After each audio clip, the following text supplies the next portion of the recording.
There are some crimes time never forgets. Corners that become constant reminders. This is the story of one of those corners on Franklin Avenue and what happened inside the Seward Market during a single minute on the night of January 6, 2010. At 7:44, two masked men walk in demanding money. Surveillance cameras would silently document the next 60 seconds of horror. The gunman orders the two clerks, Mohammed Warfa and his cousin, Osman Elmi, to lie on the floor, while an unarmed accomplice goes to the back of the store to rob a couple. Suddenly, a customer, Anwar Mohammed, walks in, interrupting the robbery in progress. The gunman shoots him. As Warfa lunges forward, he's shot too. The robbers leave, stepping over Warfa's body in the doorway.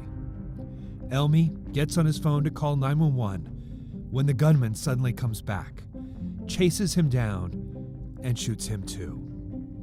The gunman fires a final round into the dying customer as he leaves, vanishing into the bitter cold night. 1 minute and 3 lives stolen. So to have that life cut short by senseless act was heartbreaking, right? And that heartbreak still stays with us as a family. Abdi Warfa was a cousin to both clerks who were murdered. That night 11 years ago, he'd called to say he was stopping by the market for a visit. So it hasn't been an easy journey. It hasn't been easy 11 years. 25th and Franklin, 2 guys shot at the Seward Market. Two people are actually shot? They're in the doorway, man. There's blood all over. 3 down, it looks like. Okay. That memory still, that picture of the police sirens and everything stays with me. And, I actually try to avoid coming here as much as I can because I don't want that picture coming to my mind all the time. For the Twin Cities Somali community, the days that followed were filled with grief, shock, and anger. Why did a robbery cost 3 young men their lives? Within 48 hours, police would arrest 2 Somali teenagers who shared a last name but were unrelated, Ahmed Ali and the alleged gunman, Mahdi Ali, who had just turned 17. A decade later, Mahdi Ali is finally ready to break his silence. I'm not the one. I hope they find justice, man, and I hope they find the answer they're looking for, but I'm not the one. I'm not the one.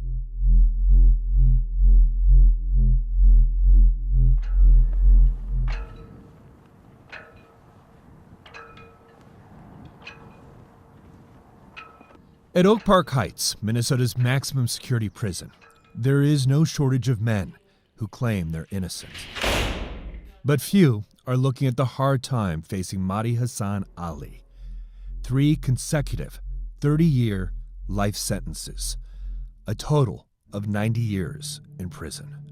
I have 2 pictures. I have one picture of when I was young, and I have a picture of this one of the group homes I was in. And I have a picture of me being in Africa, man, Kenya, Nairobi. But as you'll see, nothing about Mahdi Ali is quite what it seems, even his name. Born Khalid Farah, he grew up in a Nairobi suburb popular with Somali refugees, dreaming of America. The youngest of 11 children, his mother was unable to raise him. He grew up knowing her as his grandmother. At Mahdi, she got in a coma, so they took the baby. The neighbors were nursing him. They had a friend who was a neighbor and a friend took Mahdi in her, just to take care of him. I had a friend of mine named Mahdi Hassan Ali, you know what I mean, that died tragically. That tragedy brought opportunity. His friend's parents convinced him to take their son's name and come with them to America. So you were a 9-year-old child, and you were deciding to go with this other family to America. Yeah. He left Kenya a year later without telling a soul and was given a generic birth date, a common practice, January 1st, 1993. But his mother says he was 20 months younger. August 25th, 1994. It would have made him 15, not 17 at the time of the killings. His mother even had his birth certificate from Kenya with his real name. She informed them that, but she said nobody listened to her and they rejected her. I was under the identity of Mahdi Hassan Ali. So he was 12, so I go to middle school, and I didn't know how to read. Shortly after arriving in Minnesota, the couple separated. For the next 5 years, Mahdi was essentially raised on the streets of Cedar Riverside, shoplifting, struggling in school, drifting from one group home to another. His American dream had transformed into a nightmare. Well, first I felt betrayed and abandoned by the ones that brought me over here because they promised me that, they would take care of me. I was incarcerated for this crime, but prison was where I headed, other than being killed. He'd get there sooner than he could ever imagine.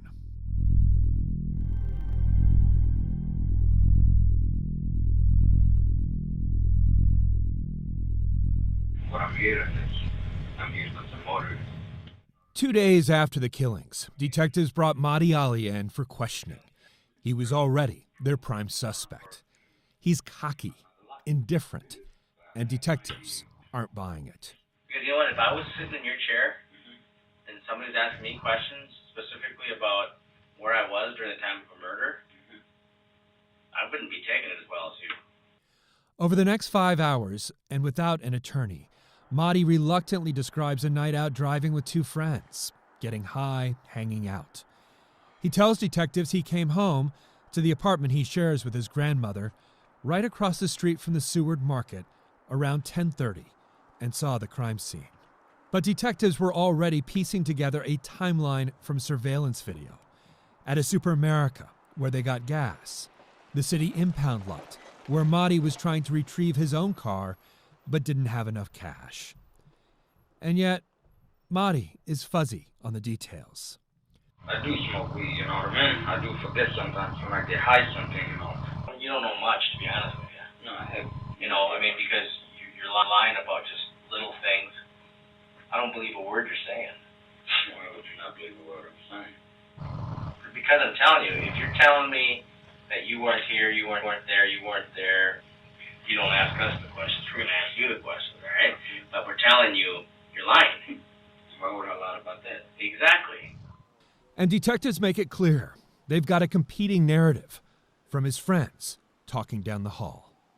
We got other people in rooms right now. Detectives were already talking to the 2 teenagers Mahdi was with that night. Mahdi's best friend, Ahmed, and Ahmed's cousin, Abdusalan. Ahmed told police Mahdi talked about going on a mission to knock off the Seward Market, believing it had lots of cash on hand from a money wiring business. Ahmed said he went to the back of the store to corral the customers, and Mahdi shot the clerks because they recognized him. Abdusalan, who was the original prime suspect, told police he was dropped off before the robbery. But a classmate said Abdusalan had a very different story the day after the killings, confessing in a high school restroom that he was at the Seward Market that night, that Abdusalan knew details not yet public about the customer walking in, the killer stepping over a body in the doorway. According to the classmate, Abdusalan said he wanted to kill Mahdi to protect himself and his cousin, Ahmed. In exchange for their testimony, Ahmed got 12 years in prison. He'll be released next year. Abdusalan, who knew so many details, was never charged with a crime. We were unable to find him. That's someone that never was incarcerated for this case, was never looked at, was never paid attention to. Do you believe Abdusalan and Ahmed were trying to frame you up for those murders? Definitely. When they find out you got two cousins saying, hey, I was with him and he did it, and now I was with him and he did it, you know what I mean? Not framing each other, but rather framing me. There is one other person who knows what happened that night, and that is Mahdi's accomplice, Ahmed, who is still finishing up a 12-year prison sentence. He had declined to talk to us until today. He's changed his mind. He won't allow us to do this on camera, but he is allowing me to record the conversation. No one promised you anything or gave you money or promised you anything in order to talk to me? No. Yeah, I feel guilty about that because I was protecting somebody else and he ended up taking the fall for something that he didn't end up doing. You're telling me that you were not with Mahdi inside the market He when dropped me off. He dropped my cousin off around 6:15, 6:20, and he ended up dropping me off almost 7 o'clock. Ahmed admits he was at the Seward Market that night, but he now says the gunman was another man, not his cousin Abdusalan and not Mahdi. He says he lied to police and the jury to protect that man who he would not identify. He claims the real killer died 2 years ago from a drug overdose. I was young at the time. I had a lot of people in my ear. Like, the person was a close family friend to me, closer than Mahdi was at the time. And he ended up just becoming a scapegoat, I guess. Why were you protecting this other guy and throwing Mahdi under the bus? To be honest, I don't know. I don't know at this point. The problem, honestly, is I don't know what to believe. Is Ahmed finally trying to come clean and clear his conscience? Or is this a case of a guy who's going to get out next year and is just doing one last favor for his friend? I mean, I don't know, and I'm not really sure who to believe at this point. And so I think it doesn't serve society at all to put the wrong person behind bars. Criminal justice advocate Michelle Gross sees similarities to the case of Mayan Burrell, who was recently released from prison. She says he, too, was convicted on the testimony of unreliable witnesses with something to gain, and police under intense pressure to solve the case. And why would there be such an importance on the words of two people who absolutely admit that they were involved in this murder and who are trying to save their own necks? But there was also DNA evidence. In a search of Mahdi's room, detectives found a drop of blood on Mahdi's jeans inside the cuff. It was the blood of the clerk, Mohammed Warfa, who the killer stepped over. But there was something peculiar about that evidence. It contained the DNA of 4 people. Mahdi believes there was a lab mix-up, or the evidence was planted. And with a crime scene as bloody as this, he wonders how could there be only a small drop on his jeans and nowhere else, not his shoes or even the car they were driving. Mahdi also claims he has an alibi, that video surveillance from a nearby hospital would show him returning the car to a friend who works there at almost the same time as the killings. Why didn't your attorney introduce the evidence of the Fairview video as your alibi? First of all, he had no idea of the evidence. He was really more focused on not letting them give me life without parole, you know what I mean? A special hearing was held to determine Mahdi Ali's approximate age and whether he was 15 or 17 at the time of the murders. 2 years that could mean the difference between standing trial as a juvenile or as an adult. DNA tests had revealed the woman he had always known as his grandmother was in fact his mother, who testified to the authenticity of his Kenyan birth certificate. But prosecutors had experts who said dental x-rays of Mahdi Ali's teeth indicated his real age was likely 17. It's an extremely controversial forensic technique prohibited in some courts, with a potential margin of error of at least 2 years. Mahdi's fate was in the hands of Judge Peter Cahill, the former prosecutor who had become a judge 3 years earlier. Cahill ruled that Mahdi Ali would stand trial as an adult. There was no turning back now. The first of many rulings that would seal his fate. Mahdi Ali was charged as an adult with 3 counts of first-degree murder, 1 count for each life taken. His trial lasted 2 weeks, and Mahdi never took the stand, never addressed the victims' families, something he says he regrets to this day. And I want to apologize if I ever came across like someone that didn't care about their pain. At the time, I just want them to know I was 16 years old kid, you know what I mean? And I didn't understand the magnitude of this situation. The prosecution called 34 witnesses, including the cousins, who pinned the killings on Mahdi, a story that Ahmed has now told me was a lie. The defense called only 3 witnesses and finished after just 47 minutes. The jury took just 7 hours to reach its verdict, guilty of second-degree murder for 2 of the victims. But the jury saw premeditation when the gunman ran back into the store to kill the second clerk. On that count alone, Judge Peter Cahill sentenced Mahdi under the heinous crime statute, life without the possibility of parole. I'm so glad that it's over and he's gone forever. So glad. No more fear. The victims' families said they hoped Mahdi would rot in hell. Don't get me started. God is waiting for him. God is waiting for him. 11 years later, little has changed. So to have that life cut short by senseless act was heartbreaking, right? And that heartbreak stays with us as a family. And you think even though he was a teenager, he had full capacity? Yeah, and also I should say, it's to talk about the Somali culture. There's this other idea that's not consistent with the American values of, what is the appropriate age for teenagers to be responsible, right? In our culture, in the Somali culture, and by extension Somali American culture, 16 years is pretty much an adult. But 9 months after Mahdi's conviction, the U.S. Supreme Court ruled in Miller v. Alabama that juveniles are different. The court said mandatory life sentences without the possibility of parole are unconstitutional for juveniles without considering their circumstances and potential for rehabilitation, that it violates the Eighth Amendment prohibition against cruel and unusual punishment. But the justices left a loophole. They said nothing about consecutive sentences piled on top of each other. So when Mahdi's case came back to Judge Cahill for resentencing, he stacked the sentences consecutively, 30 years for each life taken, a total of 90 years in prison. And Cahill was clear about his end run around the U.S. Supreme Court.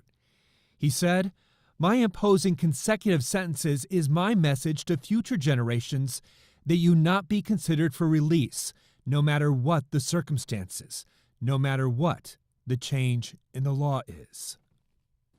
If this case came to you today, would you be seeking the same type of sentence? Yes. Why is that? This is not 1 murder, this is 3. And for that is a rare circumstance in which we believe consecutive sentences are warranted. Then somebody coming and directly shooting a person, not one person, and then spinning on its heels and shooting another person, and then going outside and coming back to shoot a third person in the back. I'm sorry, that outrages me and I think most people. Mahdi argued in his appeal that his consecutive sentences were functionally equivalent to life without release, violating the Supreme Court's ruling in Alabama Miller. He would be 107 if he ever gets out. But the Minnesota Supreme Court has twice upheld Mahdi's conviction. We are the only country in the Western world and one of the few in the world that sentences children to life without parole. It is a punishment, that is effectively banned across the world. We still do it. U of M law professor Perry Moriarty is an expert in juvenile justice and wrote the brief for Mahdi's appeal. She says multiple studies have shown the brains of juveniles are not fully developed, their impulse control greatly diminished. And I would suggest that in Mr. Ali's case, yes, there are multiple victims in that case, but Mahdi Ali was a child at the time. And the court has said children should have a meaningful opportunity for release, a meaningful opportunity to come forward with evidence of rehabilitation so that they may one day live life on the outside. And Mahdi Ali is hardly alone. The Fox 9 investigators have learned of 27 men in Minnesota's prisons serving life sentences for crimes they committed as juveniles. There's Jerry Vang, only 14 when he killed 2 people in a St. Paul drive-by. He turns 35 this month. John McLaughlin, a freshman at Rocori High School when he killed 2 classmates. He's now 33. Jason Williams, 16 when he killed a mother and stabbed her children. He's 44. And David Brom, 16 when he killed his parents and 2 siblings with an axe. Today he's 49, and from all accounts, has been a model prisoner. Many times the people who are leaders in our correctional facilities, the cultural leaders, the ones who are, encouraging people to do their best, are the people who are serving these long sentences. Corrections Commissioner Paul Schnell spent most of his career trying to put people behind bars, but has become a true believer in rehabilitation. What does that do to a prison culture when you have someone so young looking at so much time? Well, I mean, you can only imagine, right? There's no hope. This is one of the biggest challenges that can really affect the safety of these correctional facilities. When people have no hope, it can be really difficult for them to fully engage in the kinds of things that are beneficial for them. Mahdi Ali has certainly tried to make a life for himself in prison. He got his GED, earned a paralegal degree, and found God. He sends money to his mother every month. She said, I would love for him to have a chance to get a justice for him and to have a, chance again, second chance in life. The one thing Mahdi Ali hasn't done is change his story. I was labeled as a cold-blooded killer, someone that didn't care about what happened to them. But I really pray for them every day, man, and I pray for them every day. Not buying it. The tears have come too late at the Seward Market, where there is no second chance for Anwar Mohammed, who had recently married, Osman Elmi, who is engaged, or Mohammed Warfa, a married father of 4 whose daughter recently graduated from high school. Does it make any difference to you that Mahdi Ali maintains his innocence? Yeah, so it's a really good question you're asking there. Because at the most human level, you want to say that, okay, people should have a second chances. But if somebody is saying that I'm innocent, right, and in the face of a strong evidence, right, maintains this idea of that it wasn't me, it makes you not forget about forgiveness. It really makes you angry, right? So, it makes a huge difference. He killed one, stopped, and then deliberately did the other one and deliberately did it, right? So he deliberated, so he must have known what he was doing.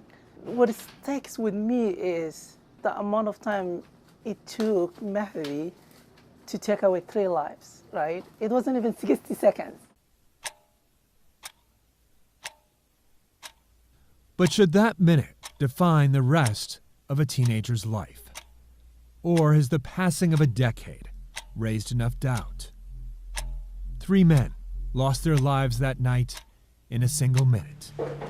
The question for the rest of us is, should it be 4?